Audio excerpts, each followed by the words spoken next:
Neħtieġu roadmap biex nattiraw turisti ta' kwalità li jonfqu iktar biex tkun sostnuta l-industrija tat-turiżmu Malta ma tistax tibqa' tiddependi biss fuq il-volum ta' turisti. Hekk saħaq Alfred Pisani, espert fil-qasam turistiku u chairman tal-Grupp Korinthja, meta din il-ġimgħa insista li l-industrija tat-turiżmu f'Malta għandha bżonn direzzjoni ċara. And the strategic direction which the industry should take in the years to come. The challenges that the tourist industry is facing today are different than those faced over the past 2 years. Meta kienet jindirizza Business Breakfast organizzat mit Times of Malta, Alfred Pisani enfasizza fuq il-fatt li l-industrija ta' turizmu Maltija hija disprata l żieda fil-kwalità biex tattira klijenti li jonfqu aktar fi sforz ħalli tieqaf tiddependi fuq il-volum biex issostni lilha nfisha. Dwar id-dikjarazzjonijiet ta' dan l-espert tat-turiżmu staqsejna lill-Ministru tat-Turiżmu Clayton Bartolo. Dak li rrefera l-bieraħ għalih iċ-ċermen ta' din lukanda partikolari qed tagħmel referenza għalih inti, fil-verità qed jitkellem dwar l-istrateġija ta' pajjiżna t-turiżmu illi nidejna ftit tax-xhur ilu.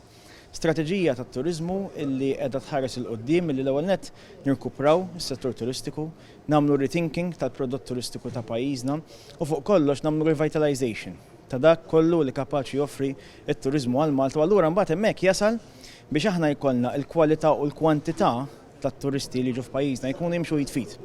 Xi ħaġa illi kulħadd qed jirrikonoxxi li din trid tkun il-mod il qudiem sabiex aħna naraw illi fil-waqt illi nirkupraw it-turiżmu u jkollna wkoll turisti ta' kwalità, mill-banda l-oħra insostnu l-investiment illi sar mis-settur privat fis-snin li għaddew f'pajjiżna.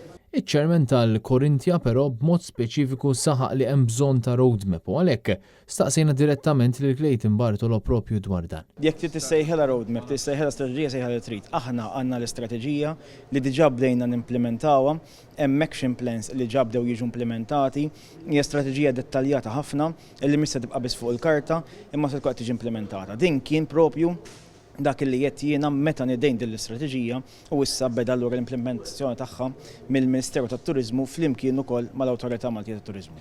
Waqt il-Business Breakfast ta' Times, iċ-ċermen tal-Korinthja qal li kwalunkwe roadmap jew strateġija għandha tkun akkumpanjata minn żieda fil-kwalità tal-prodotti offruti u l-ambjent ġenerali tal-gżira. Il-kalkoli ilhom pubbliċi, xi ħaġa li għamilt aċċenn għalija jiena wkoll il-biera f'dan l-istess Business Breakfast, illi qed naraw li sal-aħħar tad-dis-sena f'pajjiżna jkollna 1.9 miljun turist illi jkunu qegħdin jiġu għal-tara tagħhom. U fil-waqt li l-Ministru Bartolo semma dawn in-numri, l-espert fil-qasam tat-turiżmu Lukandir Alfred Pisani qal li se jkun hemm bżonn ta' aktar persuni li jaħdmu fis-settur tat-turiżmu ta' meta stqar li għal kull 100,000 turist addizzjonali għandna bżonn madwar 5,000 sa 10,000 impjegat addizzjonali biex jappoġġjawhom.